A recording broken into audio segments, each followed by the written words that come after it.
Hey, I'm Austin Peacock. I worked at Cisco for over a decade, mostly on core network infrastructure, working some of the most difficult networking problems on the planet. In 2023, I decided to leave Cisco and start my own networking partner. So as the video title suggests, I want to talk a little bit about my CCIE journey, or my journey to become a CCIE. Let's go all the way back to college. I studied electrical and computer engineering at NC State, and I always tell everyone I kept every single book that I had from the 300 level up, except for the one networking class that I took. I was like, I definitely do not want to do this. No way I'm going to do that.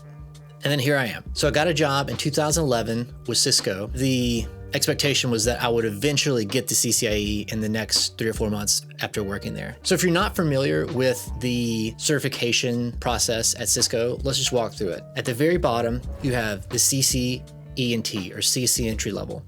That's no longer available as of like 2020. But where I started was a CCNA. So this is 2 tests, and it's 1 test for each book. Very basic, general intro to networking. Really good to have. So above that, you have the CCNP or networking professional.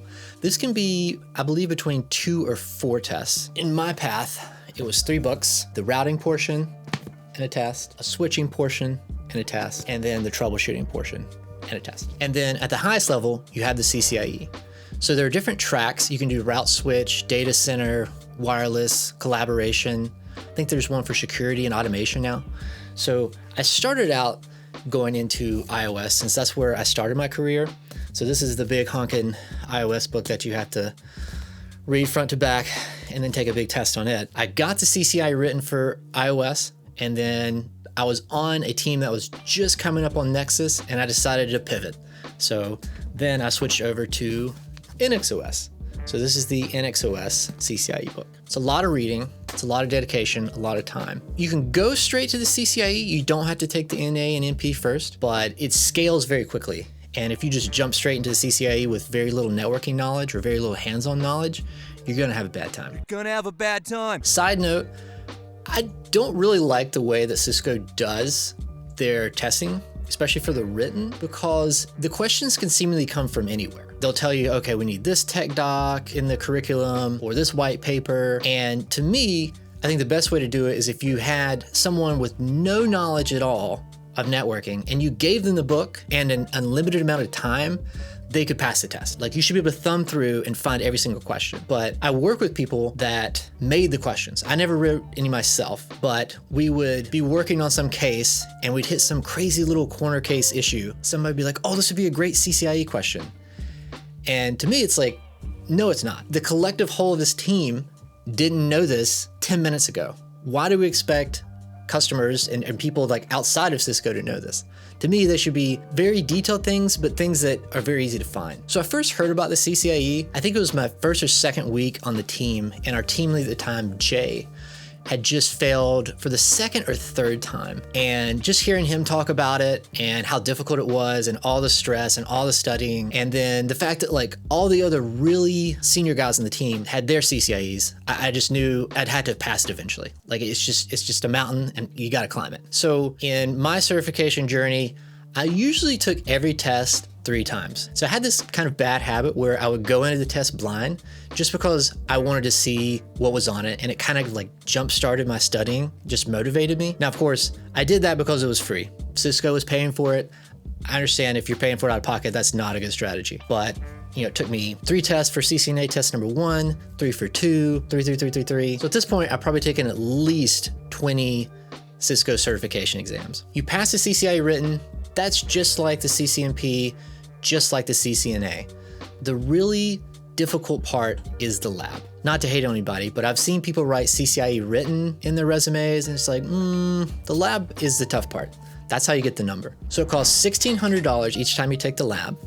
You go in there with between, I'd say 5 and 10 people, and you hope the collaboration guy's not in there because he's gonna have the phones ringing the whole time and it's really distracting. There's usually somebody in there doing it, so don't get your hopes up. There's a 30-minute lunch break and it's about 7 hours. So my first attempt, as is tradition, I just got in there. I really didn't have any hope of passing it, but I wanted to see what was on it. I wanted to see what was up and just get in there and get going. And it's a really heavy atmosphere. Like everybody's there, so invested. They've spent so much time, money, they've traveled.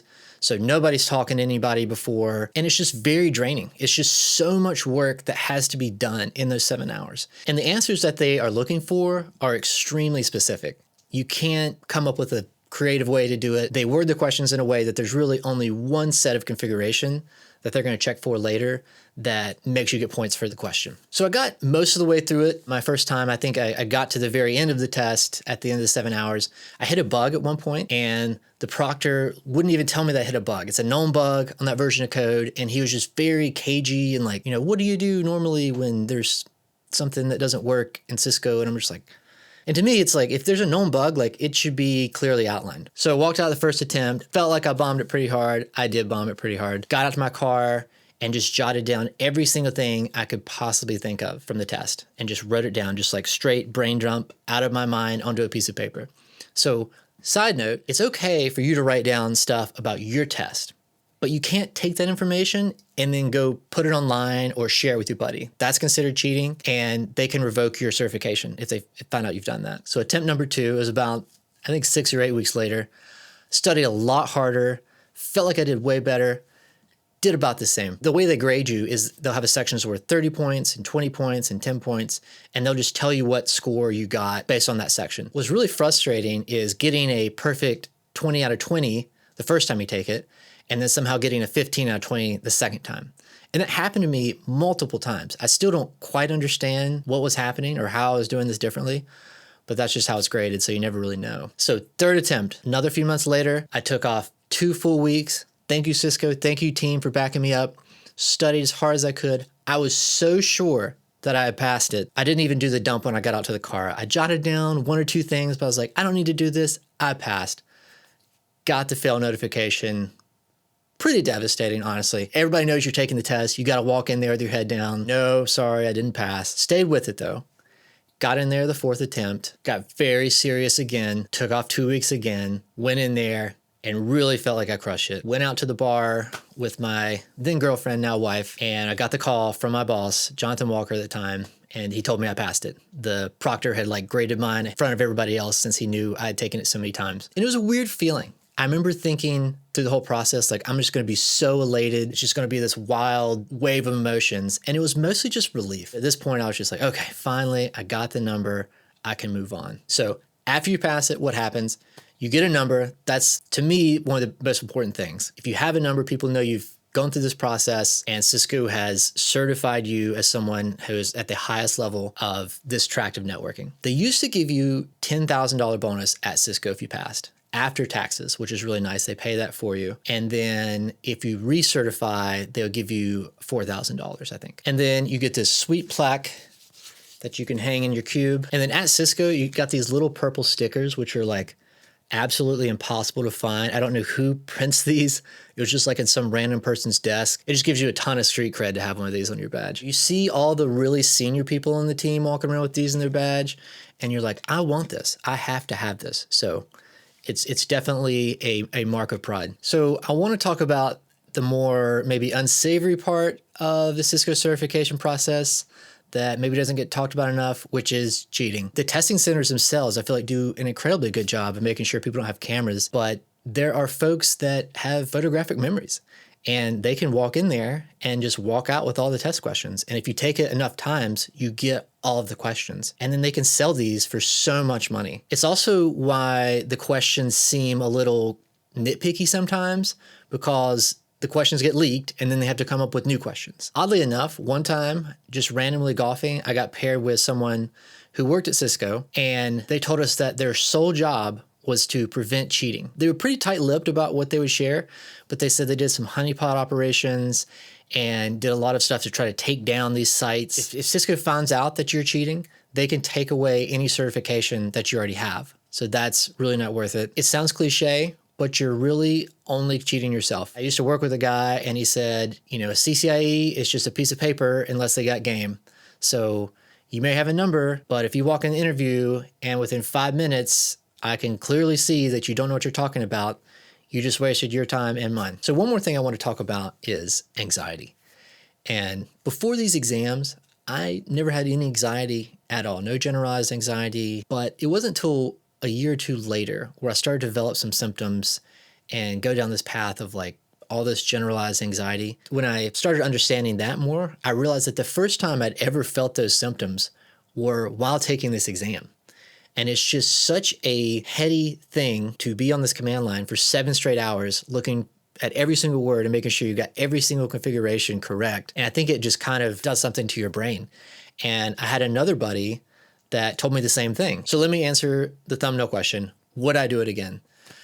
I think so. It's such a process to go through to read all of these books and learn all this stuff and get technical enough that you can pass this lab and then get the number. Getting the number means so much to people that are in the networking space. It's a ton of hands-on experience. You learn so much doing it. I don't know if it helped me that much in my career at Cisco. It's hard to say. Like I work with some people that never got to CCIE and seem to shoot up the ladder just as fast. I think outside of Cisco, it's super valuable, even though they're kind of changing the requirements for partners that maybe devalue it a little bit, unfortunately. If you're thinking about it, here are my tips on what to do. So the first tip, do not take the exam and then take a couple months off to recover. It's so much information that you have to have in your head. The energy to get it all back in there again, it's so much easier to just run straight into another exam. Just keep taking it. I saw so many people I worked at Cisco that would do that, and it took them years, and some people unfortunately never got it. Tip 2, get it on the calendar. If you pay the money, if you've got a date set, you become very motivated to start studying. Tip number 3, prep courses. Prep courses are really helpful because you're going to work with someone whose sole job is to get you ready for this test. Also, if you have a great employer, they can give you an entire week off to dedicate to studying, which is really helpful. And tip number 4, learn to read in a very careful way. Every word that is on the test was chosen to guide you to a specific answer. We skim so much in our daily lives now, especially as networking engineers, that it becomes a bad habit for the CCIE test to just skim over stuff and miss the important details that are going to take off points. If you are thinking about pursuing the CCIE or if you're studying right now, good luck. It's a heck of a journey, but it's worth it. Once you get that little plaque or the little number or the sticker, you're just going to feel over the moon about yourself. So this channel, I'm trying to figure out what direction I want to go in. So this is more of like a fireside chat, just like more conversational. If you like that, let me know in the comments. And if you found this video helpful, please like and subscribe. Best of luck. See you next time. Bye.